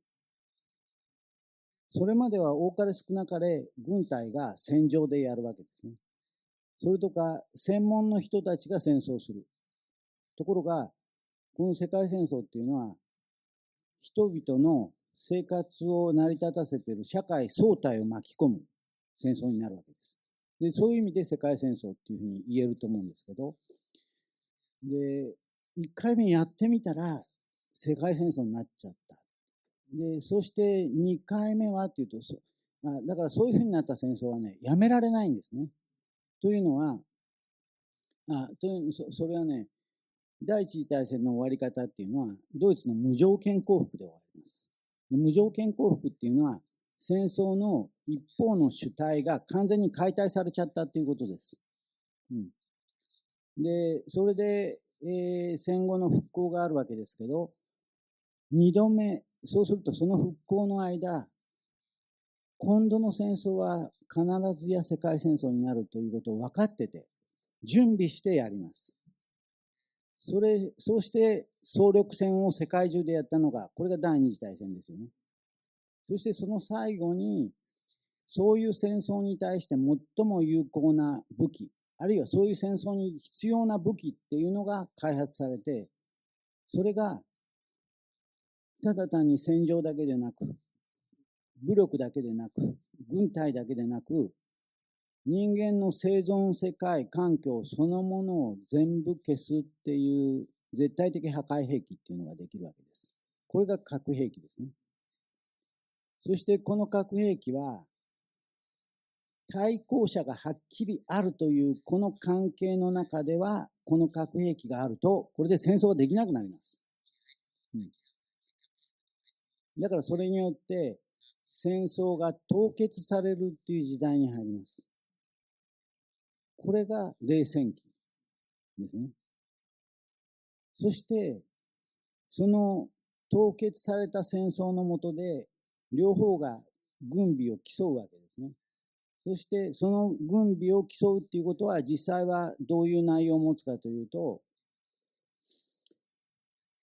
その軍備っていうのは国力全体に支えられますから、だから結局国の経済力をつけるとか社会の経済的効率を高めるっていう競争になります。で、そうして一方が勝ち残ったわけですね。で、勝ち残ったということは結局、いわゆる資本主義的な自由主義の体制の方が、これが圧倒的に効果を持ったということです。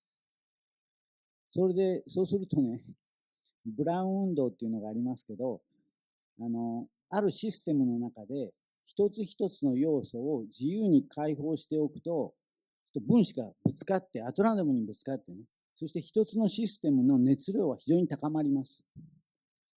で、これが資本主義の成功の理由だったわけですね。そして、この熱の高まりによって、戦争は解凍されちゃったんですね。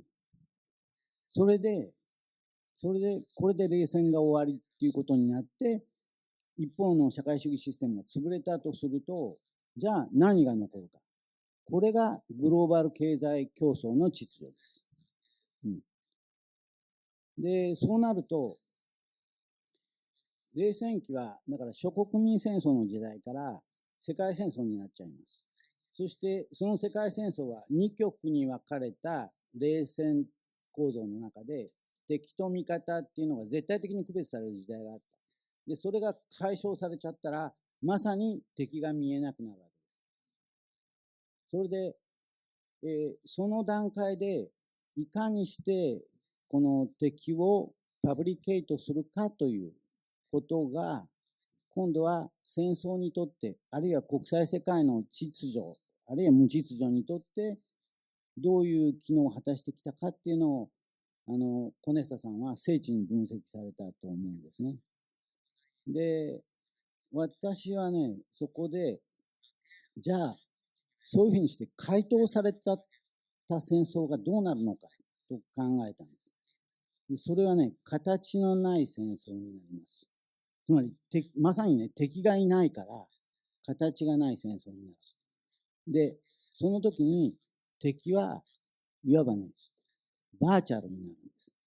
だって戦争である限りね、一方が攻撃する。そしたらね、敵は必ずいなくちゃいけないんですけど、それが国際世界の中では、つまり国家間秩序の中ではね、完全にバーチャルな存在になっちゃって、だから見えない敵っていうわけですよね。そしてその敵をきちっと立てることで戦争が可能になるわけです。で、ここでね、一つ、コネサさんに、まず一つ伺いたいことを、出しておきたいんですけど、それは、この段階でアメリカがなおかつ戦争を継続するっていうときに、その一つの要因として、コネサさんは、軍産複合体のことを言われたわけですけれども、軍産複合体があるっていうことと、その他に、じゃあその、アメリカならアメリカにとっての敵を作る、つまりファブリケートする、その、修正というかね、その姿勢っていうのは何によって決定されていると考えるのかっていうことを、これ一つ質問として置いておきたいんですけど、そして、じゃあ、バーチャルな敵を相手に戦争を組むっていう、これはアメリカがやって、で、これがいわゆるテロとの戦争っていうことですよね。で、湾岸戦争以降、それ模索段階にあったと思うんですけど、2001年でこれでもう方針決まったわけです。それで、バーチャルな敵を実体化することで、アメリカは戦争を続けることができるわけです。で、戦争を続けるっていうのは、当時はアメリカにとっては、アメリカが絶対的に圧倒的な軍事力を持つ国でしたから、だから、全世界はアメリカの軍事力の下でコントロールできるわけです。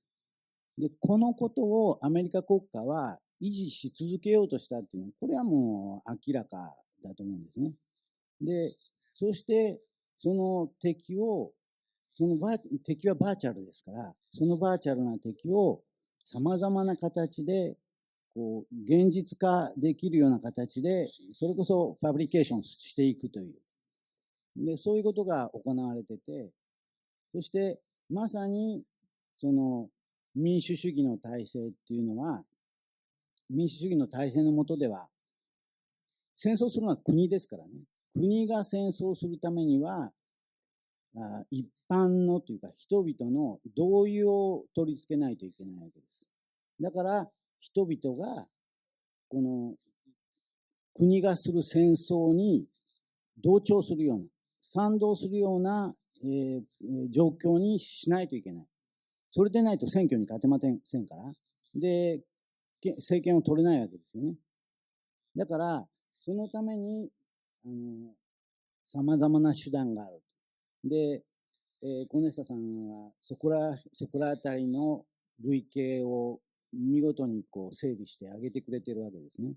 で、一つは、とにかく、今の世界情勢どうなってるかとか、あるいは世界をどう語るかという、その図式を提供してくれる、知識人がいるし、その知識人の背後にはっていうか、その知識人に情報を提供する、あるいは考え方を提供するための学者たちもいるしね。そして、その知識人たちが整理して、世界はこうなっていると、こう提示する、そしてあれが敵だと、危険がここにあるというようなことを語る、それをこう浸透させるメディアっていうのがあるわけですよね。そして、そのメディアでできた空気を、政治が活用していくという。そして戦争の仕組みっていうか、戦争への準備、戦争の体制を、政策的にできるようにしていくっていう、そういうプロセスがあるわけですね。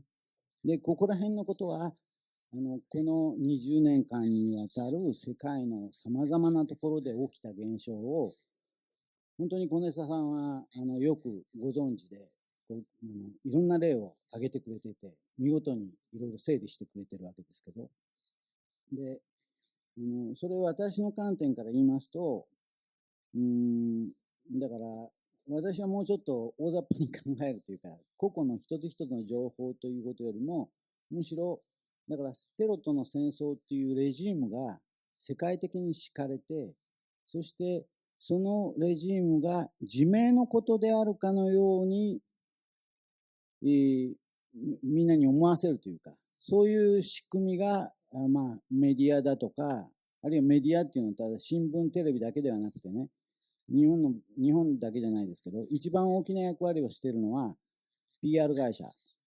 つまり、パブリックリレーションっていうのを設計する会社ですよね。そういうところがやって、で、我々の日常生活を取り巻く様々な情報すべてをね、ある形の中に落とし込んでいくような、そういう方向づけをやっているということだと思うんです。で、日本の場合で言いますと、日本の一般的なっていうか、マジョリティにとっての基本的な世界の見方は、これはアメリカのメディアによって形成されています。というのは、戦後、第二次大戦後、日本はね、第二次大戦によってまさに無条件降伏したわけです。で、国家崩壊を起こしたわけです。事実上。そして、じゃあ日本はどうして国家として再建できて、再び国際秩序、つまり国家間秩序の中のプレイヤーとして戻ることができたかっていうと、その時に日本は交戦権を失ったんです。戦争する権利を失ったんです。で、だから日本ではね、戦闘機も何も作れません。で、これは力がなくて作れないんじゃなくて、あるいはモラルからしてね、もうそんなものは作らないっていうふうにしたっていうんじゃなくて、単純に禁じられたんです。だから、この戦争しないっていうこととね、それから武器作らないっていうことは、日本が第二次大戦後の世界秩序、国連秩序ですけど、そこの中に戻っていく時の条件だったんですね。それで日本は戦後、今日で70年になりますけど、それでやってきます。けれどもその時に、冷戦構造があって、そしてアメリカは日本を占領してたわけです。そして日本を二度と再び自国に敵対するような国にしないっていうのは、これはアメリカのね、これ第二次大戦を戦った、それの目標なわけですから、動かせない目標です。で、戦後秩序も、だからそれを前提にしてアメリカ作ってるわけです。その時に、だから日本はね、冷戦構造の中で自分の方につかなくちゃいけないし、そしてこれは冷戦秩序の中でアメリカにとって奉仕する形でないといけないと。そういう形になるわけです。そして、アメリカにとって奉仕するために、初めはね、これを再武装させたらとんでもないことになるからって言って、再武装させないんですけど、でもしばらくしたらね、これ使えるって。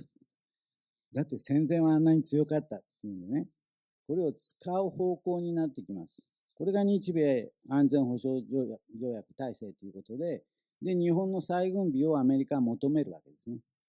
ところが日本の方は、日本というか一般のオピニオンの方はね、もうこりごりなわけですね。戦争みんなは気分盛り上がって戦争をやったんですけど、とんでもないことになっていつまでもやめてくんないし、大変な目にあったわけです。だからこんな戦争こりごりだっていうんで、戦争しないっていうその体制を、マジョリティは受け入れてて、で、日本のそのマジョリティの上に立つ政府も、やっぱり本当はあんまりそういう戦争の方に近づきたくないっていう姿勢だったんですね。だけれども、もう一つの流れっていうのは、戦争をやってなぜ悪いんだと。弱肉強食の世界でね、日本が強くなったのはいいことじゃないかと。だから再びまた軍備を持って日本が世界に復帰するっていうのは当然の権利だと考える人たち。でそういう人たちは敗戦の責任を負わされたから余計にこの敗戦ということを、認めたくないわけですね。で、あれはいい戦争であって、そして日本は当然の権利としてやったんだと。で、そのことが認められない戦後の世界秩序はね、これは認められないっていうんで、そして日本の軍事化っていうのを求めてるわけです。で、だから日本には2つのそういう流れがあるわけですけど、パシフィストの流れと、それから戦争したいっていう流れと、そういう2つがあるんですけど、その2つをアメリカは巧妙にというか、うまく活用したんですね。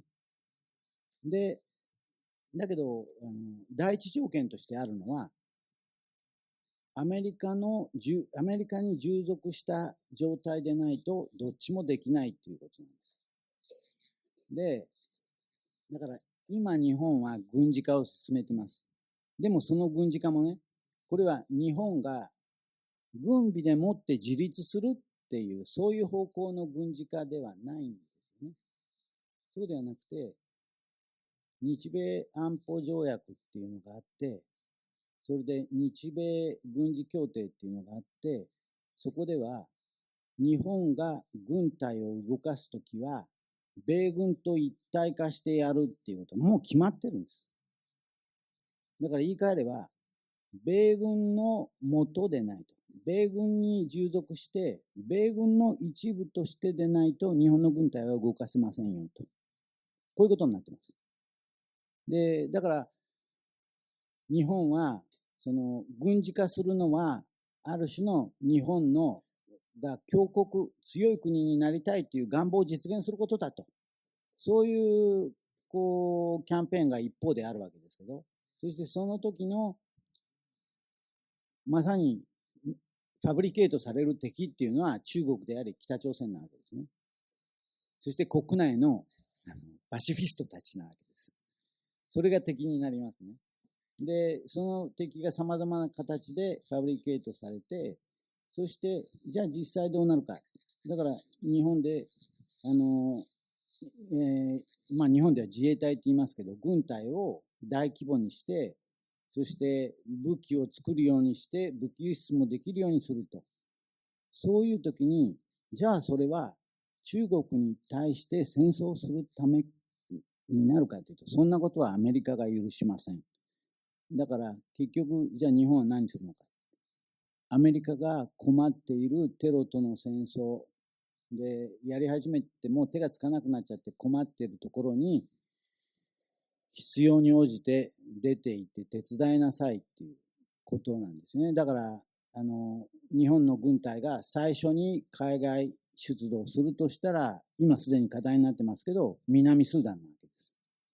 で、あるいはその先も国連の紛争地として認めたと、国連が手を焼いているところに、アメリカ軍に代わって出ていくっていう、それしか許されないわけです。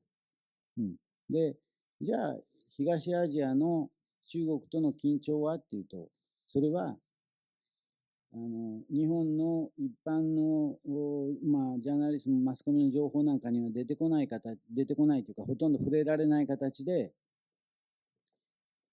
米中関係っていうのは日米関係よりもはるかにアメリカにとって重要なものになっています。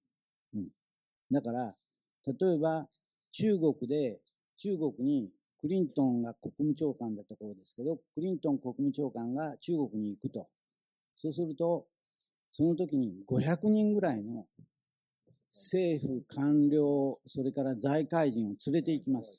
で、1週間にわたって大会議をします。その時、日本はどうしても日本に寄ってくれと頼んで、クリントンは一晩だけ日本に寄って中国に行きます。米中関係、要するにアメリカにとっての日本と中国との重要性っていうのは今これぐらいになってるんですね。で、これは日本のメディアでは徹底的に隠さないといけないんです。で、日本は今軍事化していくと。それは国際貢献のためだと。で、世界秩序に貢献するためだと。で、そのためには軍隊がいると。で、そしてこういう軍隊を持つことによって中国と対抗できる。北朝鮮とも対抗できる。というふうなキャンペーンがずらーっと流されて、そしてそれは主要なメディアでほとんどに受け入れられています。産経、読売やユに及ばず、朝日まで受け入れられています。それと違うことをちゃんと言っているのは東京新聞だけです、ほとんどね。それで、そういう形で日本では今、ファブリカション・ドゥ・レネミーということがね、今強力に作られてるっていう、そういう状況なんですね。だからその状況を考える上でも、コネサさんのお仕事はね、大変、啓発的だというふうに私は思ったんですね。で、最後に2つ目の、質問といいますか、それを出しておくと、本当にね、私はコネサさんのお仕事を見て感心しました。というのはね、フランスにはね、国防に関与する国家官僚がね、こんなに客観的に情勢を、まさにファブリケートされた情報を持って物事を考えるんではなくて、今流されている情報、あるいは今流布されている世界観とかね、国際情勢についての理解っていうのがどう作られているかっていうことを根本まで立ち戻ってきちんと分析する。そういう人たちがきちっといると。で、これだけ様々なことがね、明晰に提示されているにもかかわらず、そういう優れた官僚たちの、あるいは優れたストラテジストたちの見解っていうのがね、そのまま国の動きに反映されてないっていうのはどういうことなのかと。で、これ実は先日の立教大学でもこれに似たことを聞いたわけですけど、もう一つ言っておけば、コネサさんの発表の3つ目でね、コネサさん、デリダの言葉でデコンストルイグって言われましたよね。戦争というものを脱構築すると。私なんかだと、私別にデリダ派じゃないので、なんていうのかな、それはね、デザモグセっていうんですか、デザモグセ、デモントレとかね、そういうふうに、要するに敵っていうものがファブリケートされるとしたら、そのファブリケートされた敵がね、有効でなくなるような、失効してしまうようなね、そういうことを、コネサさん一番最後に言われたんですよね。どういうふうにして敵を解消することができるのかということを言われて、それで今ね、それを求めるのは誰なのかということを伺いたいわけです。国家なのか、あるいは国家というと一般的すぎるなら、アメリカはね、敵のそういう解消っていうのを求めてないのか。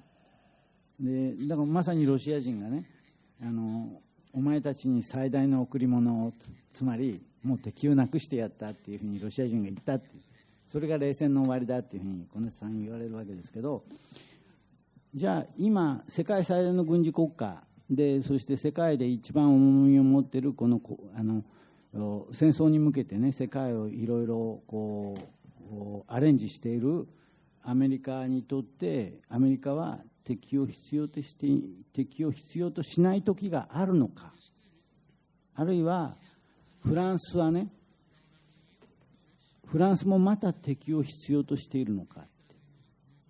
でじゃあ誰が敵を解体するのかということをちょっとお伺いしたいと思うんです。ちょっと長くなりましたけど。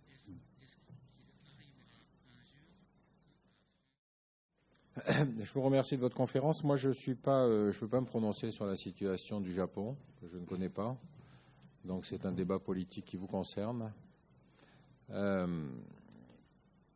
question que vous me posez sur la France est une question très intéressante. Parce que la France, vous savez, chaque processus de définition de l'ennemi tire son origine en partie dans l'histoire nationale. Quand Hitler construit le nazisme, il dit le traité de Versailles est un traité inégal et donc il faut rétablir l'égalité pour l'Allemagne. Bon. D'autres États ont des démarches historiques parce qu'elles vont revendiquer un morceau de territoire, etc. etc. Bon. La première remarque que j'ai faite dans ma vie professionnelle, c'est qu'effectivement, les hommes politiques ne connaissent pas l'histoire.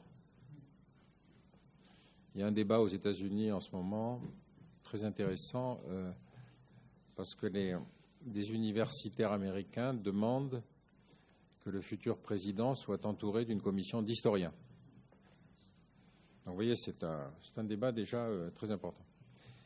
Deuxième remarque, les stratégistes auxquels j'appartiens ont souvent des manies, c'est-à-dire que quand vous avez fait votre notoriété sur un ennemi particulier, si votre ennemi disparaît, vous perdez votre capacité d'influence. Par exemple, Condi Rice, donc, qui était conseillère de George Bush, était spécialiste de l'Union soviétique. Quand un des responsables du renseignement américain, je crois que c'était Robin Clark, vient la voir pour lui parler d'Al-Qaïda, ça n'intéresse pas. Pour elle, la véritable axe stratégique, c'est ce qu'on appelle le rollback, c'est-à-dire qu'il faut refluer la Russie dans ses anciennes frontières. Bon. Donc, ces stratégistes, ils ont aussi leur vision du monde. En l'espèce, quand vous êtes dans une position hiérarchique, ben vous avez raison sur ceux qui sont au-dessous de vous. C'est un principe de toutes les organisations hiérarchiques. Le chef a toujours raison. La manière de procéder, c'est comment lui faire comprendre qu'il a peut-être un peu raison, mais pas tout à fait raison. Pour le cas de la France, on est à la conjonction de tous ces phénomènes. Première chose, la France, membre permanent du Conseil de sécurité, considère qu'elle doit participer à la gestion de la sécurité de la planète. Moi, j'ai tendance à penser qu'il y a des crises dont il faut se mêler et des crises dont il ne faut pas se mêler. Une des grandes conséquences de la disparition de l'URSS, c'est qu'il y a dorénavant un monde utile et un monde inutile. C'est-à-dire qu'il y a des crises qui peuvent se passer sans que la communauté internationale intervienne et d'autres qui doivent être gérées, en tout cas, en fonction de l'intérêt des 5 membres permanents. Le conflit le plus meurtrier depuis la fin de la Seconde Guerre mondiale est le conflit du Congo. 2,5 millions de morts, 13 000 enfants enlevés pour faire esclaves sexuels, porteurs, enfants soldats. Mais c'est une crise compliquée. Le M23, c'est compliqué, il y a des chefs de guerre, etc. Donc, c'est une guerre qui ne fait pas la une des médias. Bon. Donc, quand on est dans la position de la France, c'est quelles sont les guerres que moi, j'estime utile de gérer. Vous voyez, pour répondre à votre question, par exemple, pourquoi la Syrie? On va essayer d'y répondre. Deuxième remarque, la France a un passé colonial. Alors, ce passé colonial, ça se traduit dans la tête des décideurs par l'idée que la France a des responsabilités historiques. Ça aussi, c'est une invention d'historien. Parce que les responsabilités historiques, ça consiste à dire, bon, je vais m'amener de ce pays-là parce que je ne vais pas me justifier, mais j'ai un passé avec ce pays. Vous imaginez bien qu'avec l'Algérie, par exemple, si la France disait nous avons des responsabilités historiques vis-à-vis de l'Algérie, les Algériens sauteraient au plafond. Parce que justement, ils ne veulent surtout pas que la France se mêle de l'Algérie. Bon. Mais ce n'est pas grave, dans les chancelleries, l'idée des responsabilités historiques, ça peut servir, on n'a pas beaucoup besoin d'expliquer. Hein. Bon. Je vous prends un exemple. Le plan Sykes-Picot que je vous ai montré tout à l'heure, c'est quand même l'origine du problème actuel au Moyen-Orient. Donc si c'est ça nos responsabilités historiques, il vaudrait mieux se faire oublier. Bon, non, c'est nos responsabilités historiques. Troisième remarque, et c'est ce que j'ai essayé de montrer dans la dernière partie, c'est-à-dire quels sont les acteurs qui vont faire pression sur le gouvernant pour qu'il intervienne dans telle crise. Alors, dans le cas de la Syrie, par exemple, vous vous souvenez que une des grandes réactions internationales est intervenue après les décapitations d'Occidentaux par l'État islamique. Et donc, mouvement de soulèvement, ce n'est pas possible, il faut qu'on fasse quelque chose, on ne peut pas rester comme ça, etc. Voilà. Sur un site islamiste salafiste, il était dit 1000 morts à Gaza, on ne fait rien, 3 Occidentaux égorgés, on envoie l'armée. Donc vous avez résumé en une phrase le phénomène important aujourd'hui, c'est-à-dire c'est vis-à-vis de l'opinion publique intérieure que se fait la décision du gouvernant. Je ne peux pas laisser faire. Vous ne dites pas ce qu'on ne peut pas laisser faire, mais bon. Quatrième remarque, puisque nous agissons avec le droit représenté par l'ONU, donc nous ne faisons pas la guerre. Et donc quand nous avons des attentats en France, vous avez un président qui dit « on nous a déclaré la guerre ». Alors qu'en fait, c'est nous qui avons déclaré la guerre. Vous voyez ? Donc c'est tout ce processus politique-là qui vous explique qu'au bout du compte, on est engagé dans une guerre en Syrie, à côté des Américains, des Anglais, etc. Mais il n'y a plus aucun État arabe qui participe à la guerre contre l'État islamique. Alors n'essayez pas de me demander pourquoi on arrive à une situation aussi stupide, parce que pour résumer en un mot, si on fait la guerre à l'État islamique parce qu'il décapite, il coupe les mains des voleurs, il opprime les femmes et il les interdit les autres religions pour défendre l'Arabie saoudite qui coupe les mains des voleurs, qui décapite, qui opprime les femmes et qui interdit les autres religions, je ne comprends plus la logique de la guerre. Donc ceci pour arriver à l'idée qu'une somme de gens intelligents et rationnels arrivent à des décisions stupides.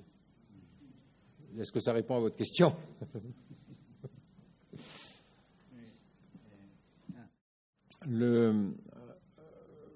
La question que vous avez posée tout à l'heure sur le processus stratégique américain est assez intéressant à 2 titres.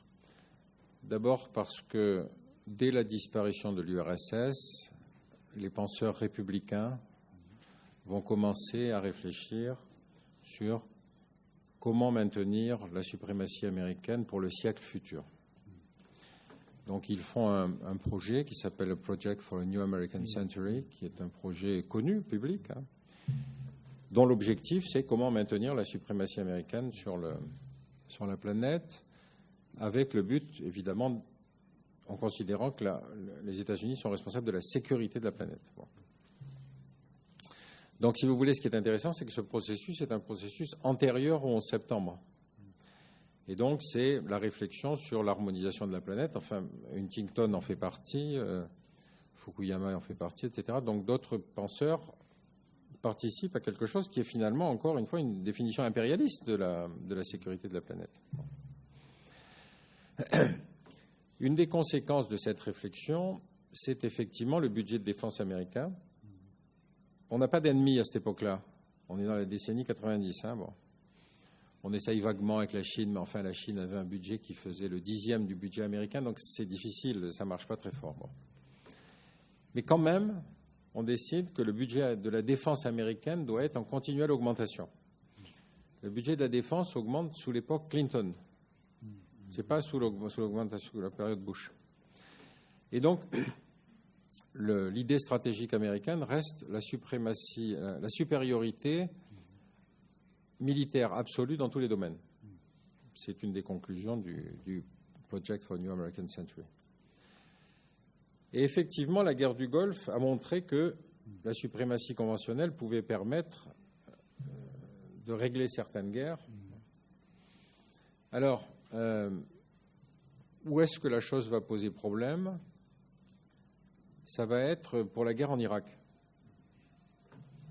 Parce que la stratégie militaire américaine était, on remplace Saddam Hussein et on met un nouveau régime, et de toute façon, on détruit l'armée de Saddam Hussein. Donc, on détruit l'armée de Saddam Hussein. Qu'est-ce que ça veut dire en termes militaires américains? C'est on casse les infrastructures, les postes de commandement, les forces armées, les lieux politiques,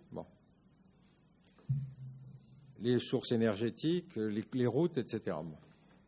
C'est-à-dire que les Américains se sont trouvés en 2004, quand la première phase de la guerre se termine,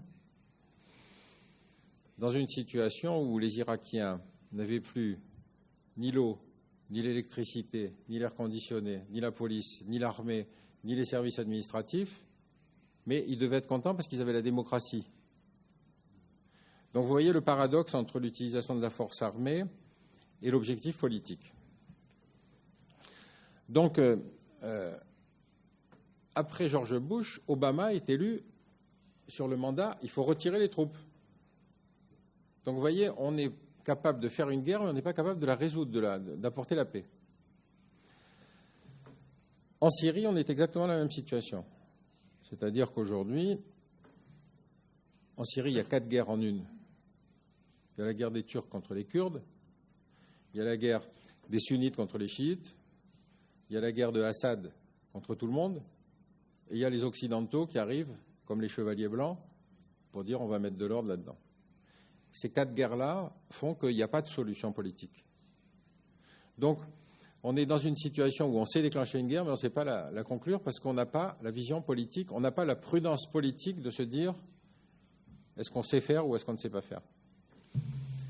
Une des explications, c'est celle que vous donnez, c'est-à-dire qu'un chef d'État qui devient chef de guerre gagne toujours un sentiment d'union nationale derrière lui, et donc ça marche toujours assez bien, pendant un temps. Après, si la guerre s'enlise, à ce moment-là, il perd des points dans les élections.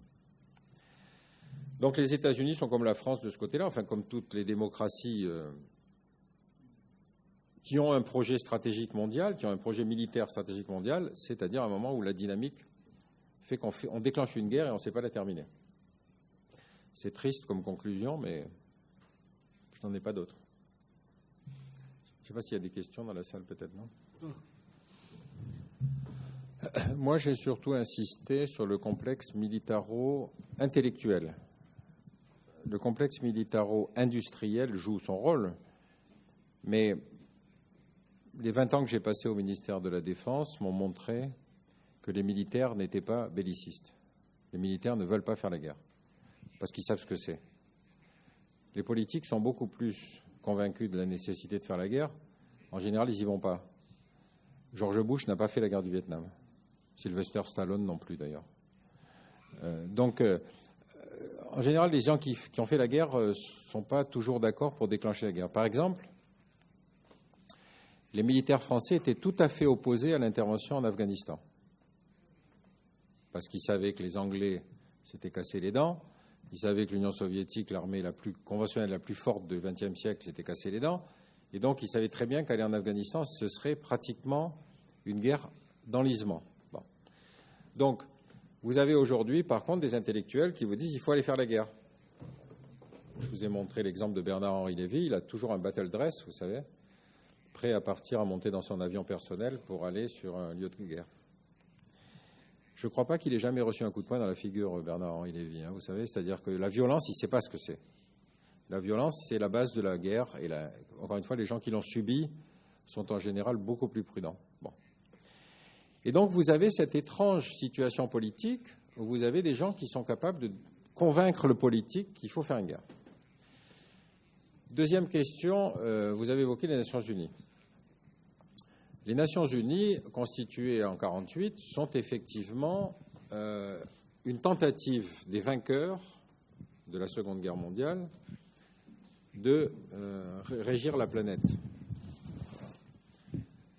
On signe la Déclaration universelle des droits de l'homme en 1948.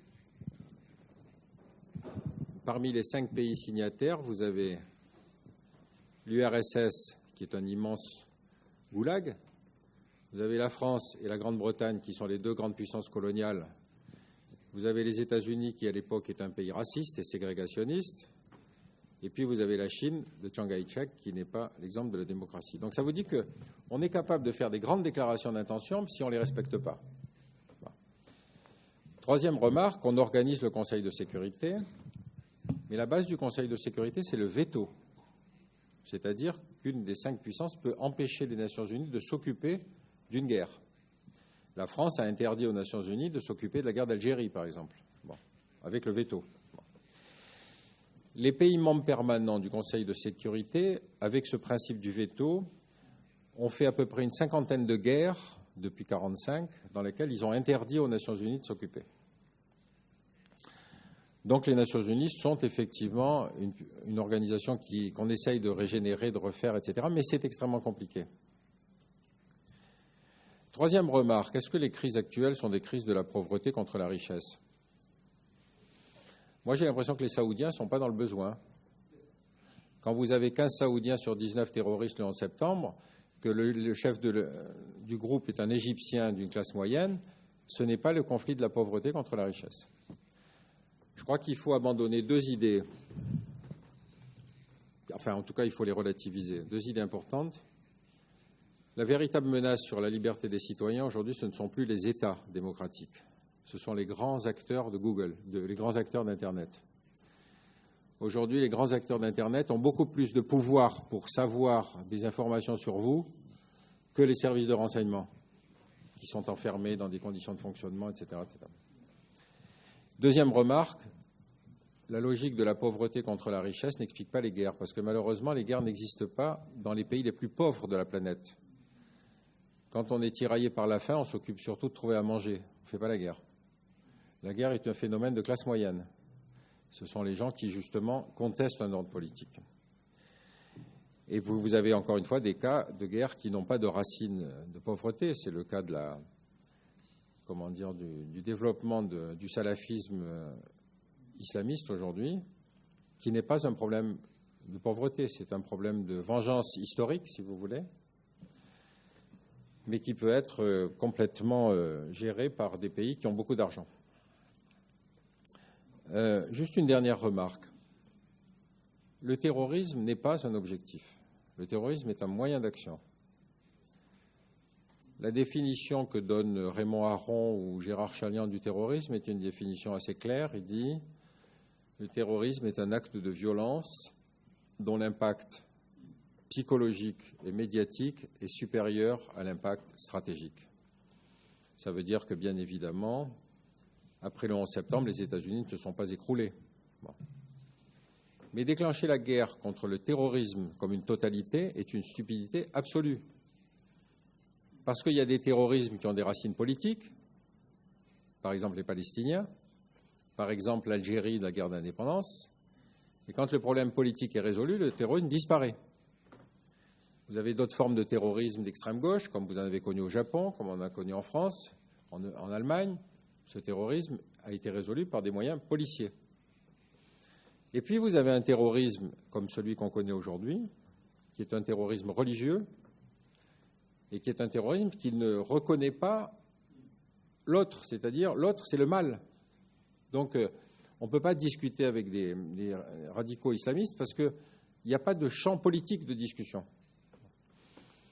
Donc, quand par exemple George Bush a décidé la guerre contre le terrorisme, le département d'État américain a été chargé de faire une liste.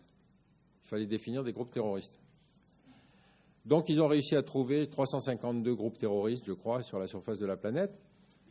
Mais c'est totalement aberrant, parce que vous avez des Tamouls du Sri Lanka, vous avez des Irlandais de l'Irak, vous avez des islamistes, vous avez un groupe terroriste israélien, vous avez des groupes russes. Donc c'était quelque chose de totalement aberrant. Personne ne pouvait gérer tous ces groupes. Malheureusement, on n'est pas sorti de cette époque-là. C'est-à-dire qu'on est toujours dans quelque chose où, faute de procéder à une analyse politique, on fait la guerre contre un ennemi qu'on a du mal à définir. Rappelez-vous, pour nous, Français, au début, l'ennemi, c'était Assad. C'était le chef d'État syrien. Après, on a changé. Maintenant, c'est Daesh. Puis après, on dit non, c'est les deux. Bon. Donc, c'est ça la difficulté de ces conflits dans lesquels on s'engage sans savoir quelle est la solution politique.